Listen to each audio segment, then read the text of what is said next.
This is one of the holy grails of book collecting, a first edition of The Hobbit. Copies change hands for tens, if not hundreds of thousands. But why is it so valuable now, and how did it come into the world? Only 1,500 original copies were printed in 1937. But we're not going to stop there, because Tolkien didn't stop there either. The Hobbit changed after it was originally published. Illustrations were added, hundreds of copies were destroyed in the war, and then Tolkien made his biggest change, rewriting part of the story. This video will take you through that whole history, beginning with the earliest versions of the story before it was even published, going through to how this first edition entered the world, what changes were made in the early printings that followed, and finally why Tolkien decided to rewrite the story 10 years later.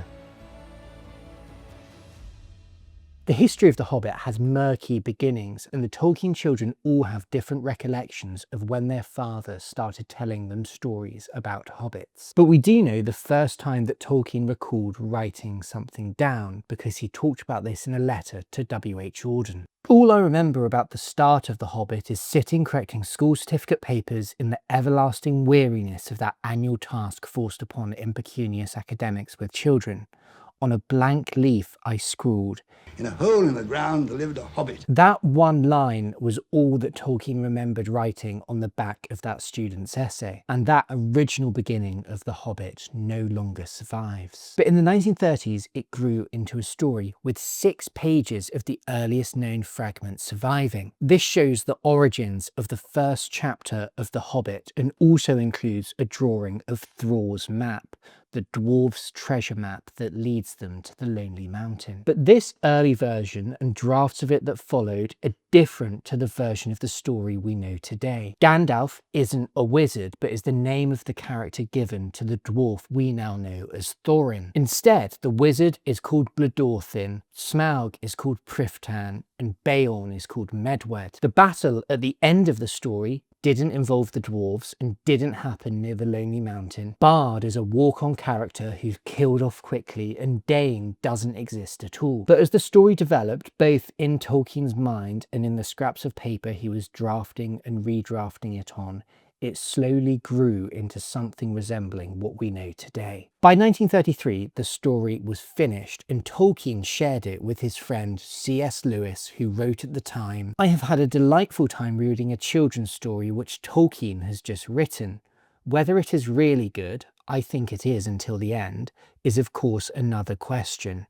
Still more, whether it will succeed with modern children." For 3 years, that question remained a mystery, until in 1936, where a former student of Tolkien recommended that Susan Dagnall, who worked for the publishers Allen and Unwin, have a look at the story. Tolkien polished the typescript and sent it off to Allen and Unwin in October 1936, and the chairman of the firm, Stanley Unwin, gave it to his 10-year-old son Rayner to read. Rayner's report on the story was glowing, writing, "Bilbo Baggins was a hobbit who lived in his hobbit hole and never went for adventures.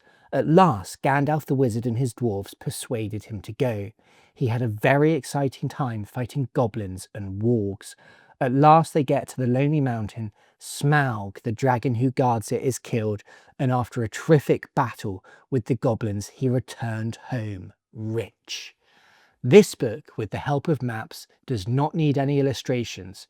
It is good and should appeal to all children between the ages of 5 and 9. And with that recommendation, preparations for publishing the book began. Tolkien cared deeply about every aspect of the book and how it was presented. He spent the first quarter of 1937 in correspondence fighting with his publishers about the maps. He also sent them his own illustrations for the book. The publishers had originally said that there was no budget for including them, but once they received them, they were so charmed by them that they included them anyway. And not only that, on the strength of those illustrations, they asked him to design both the dust jacket for the book and also the binding case that would house it. Tolkien was also fanatical in the preparations about finding printers' errors. And there were so many problems with the first draft of the book that Tolkien received that the printers had to reset the text entirely, rather than just correcting a few offending passages. But all that effort was worth it because the resulting book entered the world when this, the first edition, was published on the 21st of September 1937. 1,500 copies of the first edition were printed, and they were all housed in this binding designed by Tolkien. If we look inside, we can see his Thrall's map to the front end paper and the map of Wilderland to the rear end paper. Going further inside, we can see the original title page and the frontispiece, one of my favourite Tolkien illustrations of the hill Hobbiton across the water. It is just in this original edition that it's printed in black and white.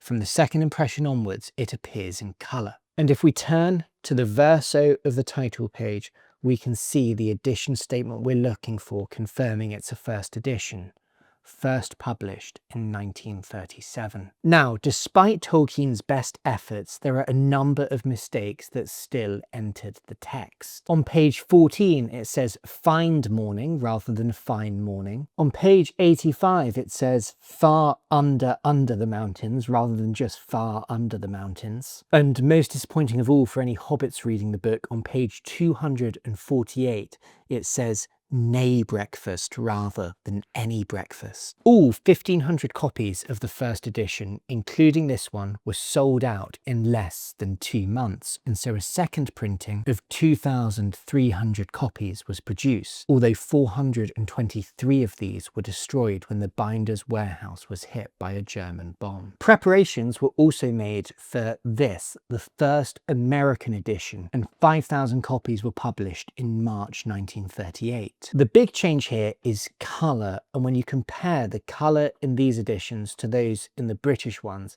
these are bigger, bolder and brighter. But unfortunately they lack Tolkien's little handwritten captions underneath the pictures. Back in the UK, a third printing was finally published after wartime delays in 1942. This came in 2 formats, 1,500 copies under the publisher's own imprint and 3,000 copies printed for the Foyles Children's Book Club. And when these sold through, a fourth printing was needed. And 4,000 of these were printed in 1946 and published the next year. And this is something we have to remember about the early days of The Hobbit. 10 whole years after the book was released, only 12,300 copies of the book were printed in the UK. So barely more than 1,000 people a year would have been able to read a story that is now read by millions. But while all this was happening and sales were slowly growing, Tolkien was at work on something bigger. In the 1940s, he had begun writing The Lord of the Rings, and now he had a problem. That story would be a sweeping epic with a large cast of characters that need to be kept consistent with his original story in The Hobbit. And to achieve this, he needed to rewrite parts of that original story.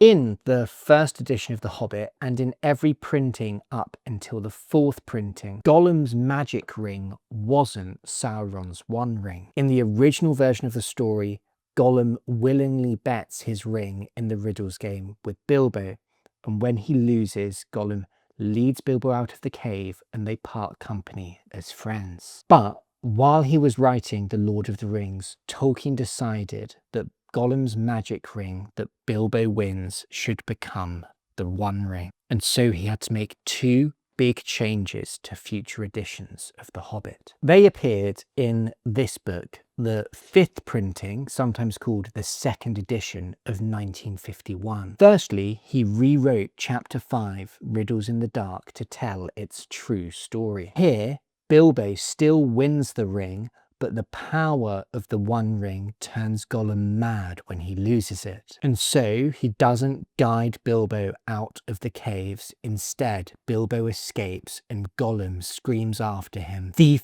thief, thief, Baggins, we hates it, we hates it, we hates it forever." But Tolkien couldn't bear to change the story and not give readers an in-world explanation for the original inaccuracy, and so he invented an in-world explanation. A new preface was added right at the beginning of the book. You can see it opposite chapter 1 here. The preface begins, In this reprint, several minor inaccuracies, most of them noted by readers, have been corrected, and then Tolkien goes to pin the blame on Bilbo. More important is the matter of Chapter 5. There, the true ending of the riddle game, as it was eventually revealed under pressure by Bilbo to Gandalf, is now given in according to the Red Book, in place of the version Bilbo first gave to his friends and set down in his diary. This departure from the truth on the part of a most honest hobbit was a portent of great significance.